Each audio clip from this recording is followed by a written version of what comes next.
Daniel Kabanata 12, Pahayag tungkol sa huling panahon. Sa panahong iyon, darating ang dakilang anghel na si Miguel, ang makapangyarihang pinuno at tagapagtanggol ng bansang Israel, at magkakaroon ng matinding kahirapang hindi pa nangyayari kailanman.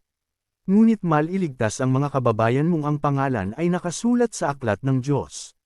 Muling mabubuhay ang maraming mga namatay sa lahat ng panig ng daigdig, ang iba'y sa buhay na walang hanggan, at ang iba namay sa kaparusahang walang hanggan.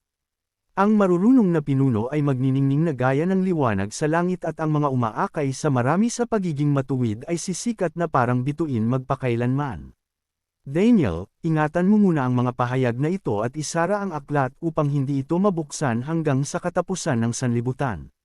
Marami ang magsasaliksik at magsisikap na maunawaan ang maraming bagay. Akong si Daniel ay tumingin at may nakita akong dalawang tao, isa sa magkabilang pampang ng ilog. Tinanong ng isa ang anghel na nakatayo sa gawing dulo, gaano pa katagal bago maganap ang mga pangitaing ito. Itinaas ng anghel ang dalawang kamay at narinig kong sinabi niya, sa pangalan ng Diyos na nabubuhay magpakailanman, magaganap ang lahat ng ito sa loob ng 3 taon at kalahati, kapag natapos na ang paghihirap ng bayan ng Diyos. Hindi ko naunawaan ang kanyang sagot, kaya't ako'y nagtanong, Ginoo, ano po ba ang kahihinatnan ng lahat ng ito? Sinabi niya sa akin, makakaalis ka na, Daniel. Ang kahulugan nito'y mananatiling lihim hanggang dumating ang wakas. Marami ang dadalisayin at mapapatunayang may malinis na kalooban. Ngunit magpapakasama pa ang masasama, at wala isa man sa kanila ang makakaunawa sa mga bagay na mauunawaan ng marurunong. Lilipas ang 1,270 araw mula sa panahon na papatigilan ang araw-araw na paghahandog at ilalagay ang kasuklam-suklam.